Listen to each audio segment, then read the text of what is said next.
Saludos hermanos, tengan todos ustedes muy buenos días, que la gracia del Señor sea con ustedes y que en esta nuestra clase número 15 de Estudia tu Biblia, ustedes puedan seguir con el mismo ánimo que hasta el día de hoy han tenido. Así que es una bendición que podamos estar estudiando la palabra del Señor juntos. Así que vamos a avanzar, a ir a nuestra clase. El día de hoy vamos a estar viendo este asunto tan particular, es otro nuevo género literario. Ayer concluíamos con el asunto de la narrativa en el Antiguo Testamento y vamos a ver las epístolas. Y en esta primera lección acerca de las epístolas vamos a ver que son más que una simple carta. Es decir, ellas encierran mucho más y nos están apuntando a algo que no podemos perder de vista cuando estemos estudiando nuestras Biblias y en el caso particular cuando nos acerquemos a las epístolas. Así que vamos a estar viendo este tema, pero antes me gustaría que ustedes respondan lo que estuvimos dejando como tarea para nuestra clase del día de hoy, es lo que llamamos la previa. Vamos a ver cuál es nuestro asunto previo. Yo les pedí que ustedes leyeran Efesios 1 del 1 al 14 y que leyendo Efesios 1 del 1 al 14 ustedes buscaran cuál es esa frase que en estos primeros 14 versículos Pablo, dentro de esos primeros 14 versículos, hay una frase que él repite 3 veces. Y esa frase nos muestra el propósito por el cual Dios nos salvó. Así que, ¿cuál es esa frase que ustedes vieron? Y si es posible, ¿en qué versículo la encuentran cada una de esas frases? Más adelante vamos a tomar eso y vamos a ir viendo el aspecto que nos apunta eso encontrado por ustedes. Así que, tomémonos un tiempo y escriban allí en el chat qué fueron lo que ustedes encontraron respecto a esta verdad que nos apunta allí el texto.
Muy bien, mis hermanos, muy bien.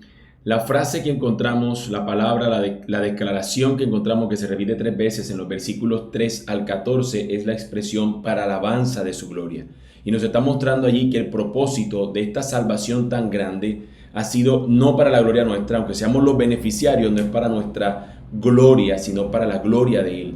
En todo esto lo que está viéndose y por la razón por la que el Señor hace esto es para su gloria. Por eso tenemos una de las frases y que en latín se dice, ¿no? De manera que afirmamos, es esa expresión que dice soli deo gloria. Al final en la salvación el Señor lo hace solo para la gloria de Dios, solo para Él. Ahora, cuando nos acercamos a las cartas podemos estar teniendo el pensamiento que se trata cerca de nosotros, sino para la gloria del Señor. Y podemos tener esa tentación de tomar versículos y aislarlos pensando que se trata acerca de un mensaje para nosotros. No en vano diríamos, el versículo 3 del capítulo que estuvimos leyendo de Efesios 1 nos indica que nosotros somos bendecidos con toda bendición espiritual. Entonces, al ver que nosotros somos beneficiarios de esta obra hecha por el Señor, pues decimos quién es más importante aquí. Pero recuerde, el texto nos dice, no es para tu gloria, es para la gloria de Él. Así que quisiera que esto lo hubiéramos ilustrado de la siguiente manera. Imaginémonos, por un lado, un bol, un recipiente, una taza llena de canicas. Y por el otro lado, una perla, un collar de perlas preciosas. ¿Ok? Vamos a ver cómo en ocasiones podemos tratar las cartas y cómo deberíamos considerarlas. Por un lado, hay personas que toman no solamente las cartas, la Biblia entera. Pero lo vemos muy frecuentemente que también sucede con las cartas. La gente toma un versículo como si la escritura o como si las cartas fueran eso. Son canicas que yo tomo las que me necesite. Es decir, en Filipenses 4:13, todo lo puedo en Cristo que me fortalece. Entonces me quedo con esa píldora. Y una vez que la tome esa canica, la voy a usar para lo que yo quiera, para que lo considere. Pensamos que se trata de simplemente elementos sueltos que yo puedo utilizarlo como yo quiera, pero debemos saber, mis hermanos, que las cartas son como un collar de perlas. Tienen un hilo que las conduce y cada una de ellas está señalando algo igualmente de precioso de acuerdo a todo lo que ella tiene unido. Así que los versículos deberíamos verlos como piedras preciosas, pero que no se pueden separar, sino que están ligados a algo completo, como se trata de un collar de perlas. Así que teniendo eso en cuenta, vamos entonces a ir a descubrir, a analizar qué son las epístolas. ¿Ok? Es el desarrollo de nuestra clase en esta particularidad. ¿Qué son las epístolas? ¿Qué es una epístola? Y entre paréntesis, el discurso. Ya vamos a ver por qué es importante tener en cuenta este aspecto del discurso. Aunque tienen un formato de carta porque tienen remitente, tienen destinatario, tienen saludos, su contenido es lo que llaman los expertos discurso. Es decir, las cartas, las epístolas están en ese formato de entrega que es una información que alguien le manda al otro, pero cuando usted la analiza, tienen forma de un discurso. Son como si fueran sermones. Parecen eso. Muchas de estas cartas eran básicamente sermones predicados que se enviaban por escrito a las iglesias. Mientras nosotros veíamos en la narrativa, que fue el género anterior que vimos en Josué, buscamos nosotros la trama, buscamos nosotros ver cómo se iba gestando la historia, veíamos los personajes, eran importantes. En el discurso, es decir, en las cartas, en las epístolas, no buscamos trama porque no nos está contando las situaciones de los personajes. Ahí lo que buscamos es el argumento y el flujo lógico de pensamiento. Es decir, vamos a ver qué nos está argumentando el autor cuando él hace un cambio para decirnos porque, pero, por tanto, entonces. Es decir, él está argumentando algo y nos está diciendo una descripción de algo para luego después terminar considerando, llegando a una conclusión. Entonces, aquí se trata de entender el discurso de esa persona que lo ha dejado por escrito. Entonces, tenemos que acercarnos a este tipo de texto de otra manera, descifrando o encontrándolo, buscando cómo este individuo está hablándole a una iglesia y que está tratando de convencer a esa iglesia de algo. Entonces, ¿cuál es el punto del autor aquí? ¿Qué es lo que él quiere convencer a la iglesia a la que le está escribiendo la carta? O cuando se trata de escribirle a un hombre como Timoteo o a Tito, ¿qué le están queriendo decir estas personas? Entonces, eso consiste cuando nosotros nos acercamos a la carta. Ya no buscamos los personajes, aunque a veces hay una referencia a alguien por algo en particular, pero el tema central radica en ver el flujo de pensamiento. ¿Qué está diciendo la persona? ¿Qué está argumentando? ¿Qué utiliza como ejemplo para fortalecer su punto? ¿Cómo concluye cuando dice algo importante? ¿Qué declaración dice él para que quede en la mente de la persona que son su audiencia? En este caso, la iglesia a la que se estaba refiriendo, y en el caso específico, en cuanto a la iglesia, a los Efesios, que es la que nosotros vamos a tomar como carta de ejemplo para analizarla, ¿no? Así que aquí podemos considerar, acto seguido de ver lo que es una epístola, cuáles serían algunas de las reglas de oro. Recuerden que siempre llamamos así como reglas de oro o unas reglas particulares que deberíamos considerar al momento de leer las epístolas. La siguiente clase vamos a seguir el mismo patrón que hemos visto en los anteriores géneros literarios. En la siguiente clase vamos a ver las preguntas clave que podemos hacer en cada una de las partes del esquema costa, de la ruta costa. Y luego vamos a ver en la tercera clase lo que viene siendo la macroestructura, ¿sí? Y después vamos a seguir viendo, veremos en la última, ya aplicando todo lo que hemos visto en cuanto a las epístolas. Así que, viendo las reglas de oro, deberíamos considerar lo siguiente. La regla número 1, siempre, y que nos va a apuntar a la macroestructura, es esa. El contexto está dentro del sobre. Es decir, haga de cuenta que lo que usted necesita para entender la carta no está fuera de la carta, sino está dentro de la misma carta. Es decir, no necesitamos saber qué comían los efesios, no necesitamos saber dónde se encontraba siquiera Éfeso. Algunos detalles que podemos nosotros tener de los aspectos culturales cuando hacemos un estudio más profundo nos van a ayudar para entender quizás algunos aspectos, pero dentro del mismo contenido del libro vamos a poder entender ¿Qué nos quiere transmitir el autor? ¿Qué él está argumentando? ¿Qué problema está viendo allí y qué él está buscando darle solución? Así que nos es suficiente con el solo hecho de leer y observar, identificar lo que está diciendo el autor para entender el significado de nuestro texto y así entonces poder entenderlo para posteriormente aplicarlo a nuestras propias vidas. Ahora, la regla B es seguir las señales de tránsito, es decir, los conectores. Cuando hablamos de conectores, fue lo que me referí ahorita, el autor de pronto dice un pero, entonces nos está diciendo detente, hay un pero aquí. O cuando dice por tanto, es una conclusión la que va a decir.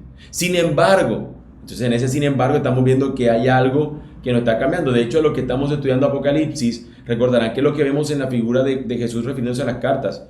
Yo te conozco, le está diciendo algo, le está argumentando algo, pero luego dice, sin embargo, o tengo esto contra ti. Es decir, está cambiando el tono y está refiriéndose a algo negativo que ha visto en cuanto a ella. Y luego llega a una conclusión final. Y es cuando hace el llamado al arrepentimiento, que podría ser una resolución. Bueno, eso lo vemos en las cartas, pero su contenido es más amplio. El tamaño de las cartas es más amplio y el autor pretende desarrollar un pensamiento, un argumento para llegar a una conclusión lógica acerca del tema que le está tratando. Así que deberíamos considerar esas señales de tránsito, esos conectores como parte clave, un por tanto, un por qué, un para qué, un pero. Así que eso nos va a ayudar a que veamos entonces el texto como un collar de perlas donde se está viendo a través de el hilo en el que están metidas las perlas, se puede estar viendo cómo un punto va llevándonos al otro.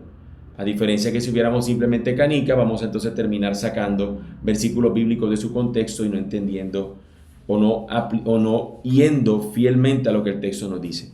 Ahora, en cuanto a la regla C, deberíamos también identificar las repeticiones, que fue la tarea que les puse a estar haciendo, ¿no? De cuáles palabras se repiten en nuestro texto. Y con eso vamos a entender el propósito del por qué Pablo está utilizando aquí o está mencionando esto acerca de nuestro Dios y el propósito que encuentra o que se encuentra detrás de este asunto. Así que identifiquemos las repeticiones. Nosotros nos va a ayudar esto a que el autor, si quiso repetir algo, no es porque le falten a él palabras, sino porque él quiere afirmar su argumento. Quiere afirmar su argumento, de qué se trata lo que él está comunicando. Así que teniendo esto en cuenta como las reglas de oro, vamos a aplicarlo entonces a nuestro texto del día de hoy, Efesios 1 del 3 al 14, teniendo en cuenta las tres reglas. Ahora bien, la regla A es el contexto de la carta, que tiene que ver con la macroestructura. Y eso lo vamos a ver en la clase 3 de este género literario, donde vamos a ver el aspecto de la macroestructura. Así que no vamos a aplicar esa regla el día de hoy, sino cuando veamos toda la carta completa y ver cómo ella ha sido desarrollada, cómo el Espíritu Santo guía al autor sagrado para que éste presente la argumentación, cómo se divide la carta, cuáles son los puntos clave de la carta. Eso lo vamos a ver cuando estudiemos el tema de la macroestructura en la clase número 3 de este género literario en particular. Ahora, la regla número C, vamos a ir a ella. ¿Por qué? Porque fue lo que estuvimos haciendo como tarea, y es el tema de identificar las repeticiones. Si ustedes se dieron cuenta, fueron los versículos 6, 12 y 14 donde se repite la misma expresión, que todo lo que Dios hizo, lo hizo para la alabanza de su gloria.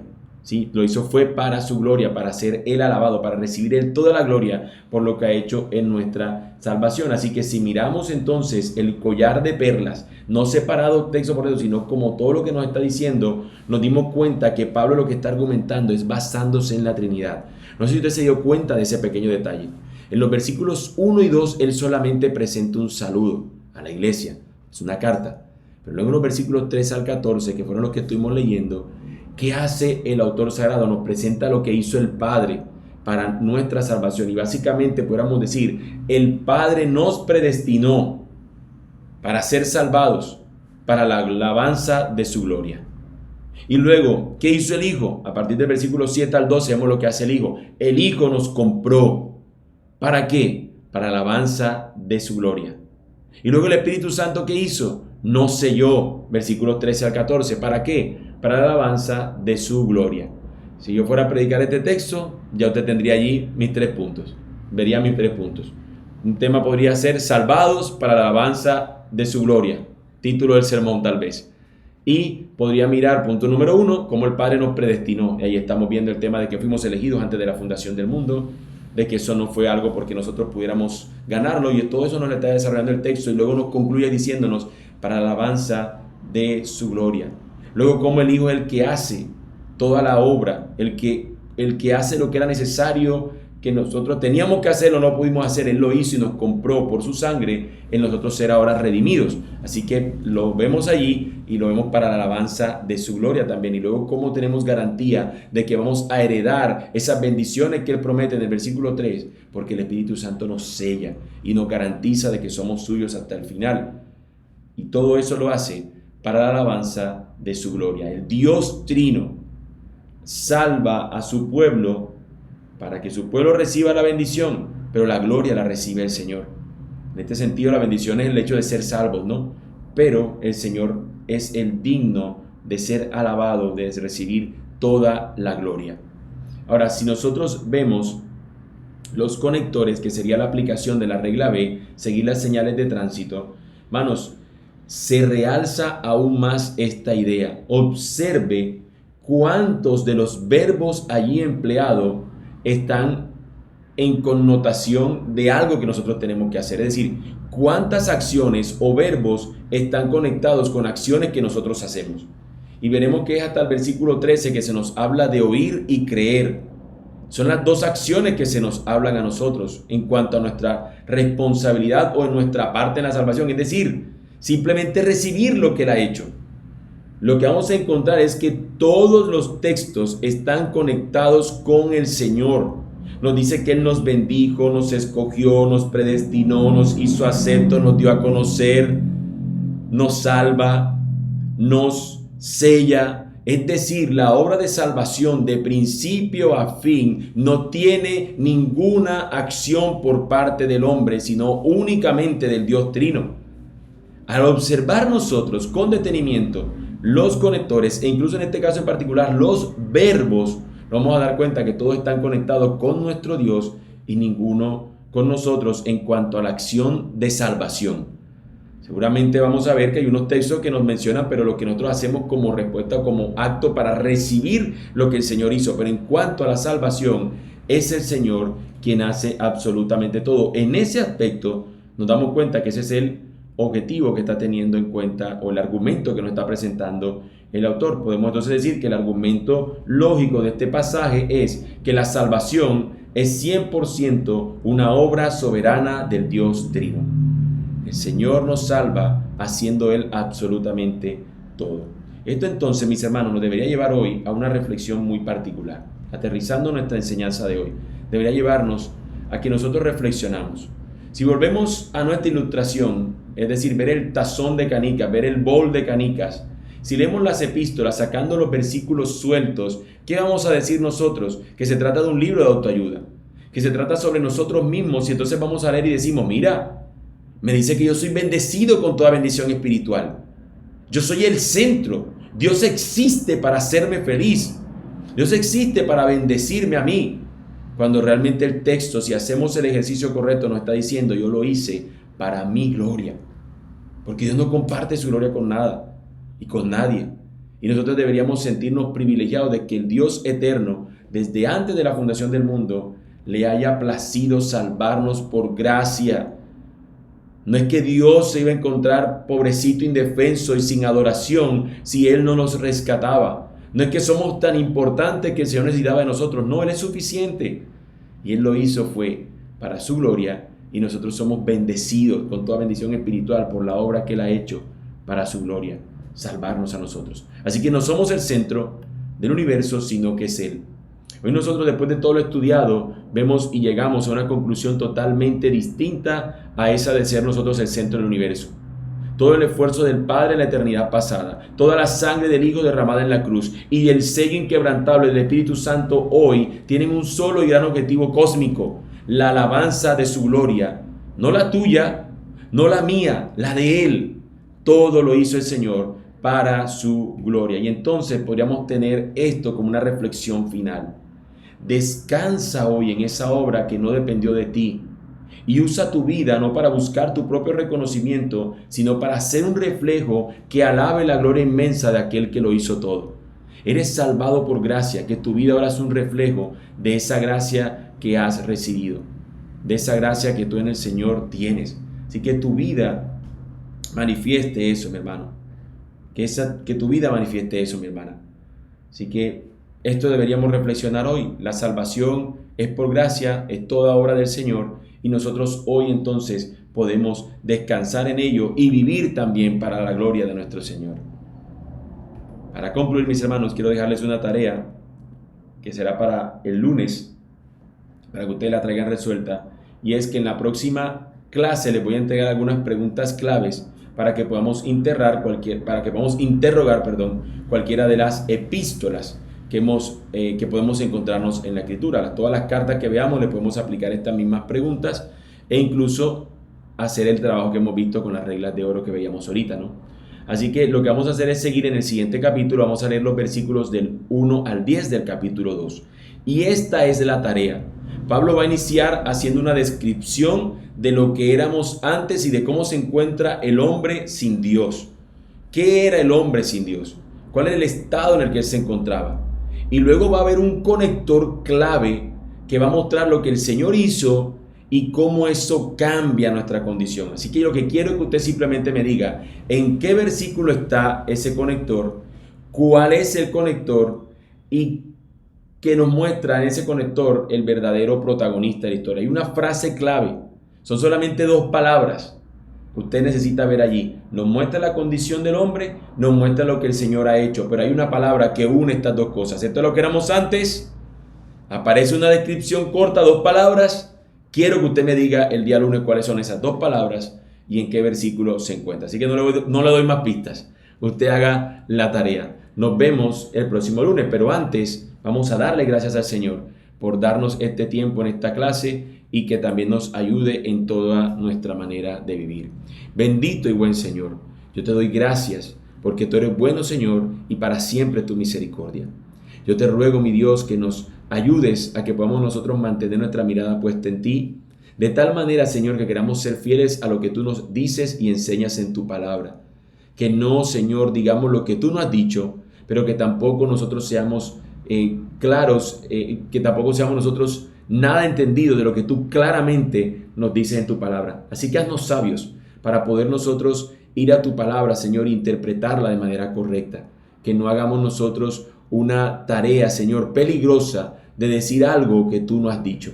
Así que no seamos de aquellos que toman la Biblia como un tazón de canicas y que simplemente toman las que les interesa, el color que más les llama la atención, sino que veamos la Escritura o a cualquier libro que nos acerquemos como un collar de perlas, donde está unido a un hilo clave, donde no podemos nosotros separar estas perlas, sino que todas forman parte de un todo. Así que ayúdanos, Señor, a ser fieles a ti, fieles a tu palabra. Guíanos, te lo pedimos, oh Señor, y ayúdanos a seguir avanzando en el conocimiento acerca de ti, pero que este no nos lleve, Señor, a simplemente ser personas que entienden las cosas, sino que haznos sabios en la manera de vivir, es decir, cómo podemos aplicar lo que tú en tu palabra nos enseñas para vivir la vida agradable que a ti, Señor, te complace que nosotros vivamos. Así que guíanos, úsanos y sosténnos. Y cualquiera sea nuestra labor que vamos a hacer el día de hoy, guíanos, Señor, para que la hagamos conforme a tu gloria. Te lo pedimos, Señor eterno, en el nombre de Cristo Jesús. Amén y amén. Amén. Mis hermanos, que el Señor les siga bendiciendo, que su gracia sea para con ustedes y que en todo y por todo ustedes le den la gloria al Señor. Que tengan un grandioso día. Dios les bendiga.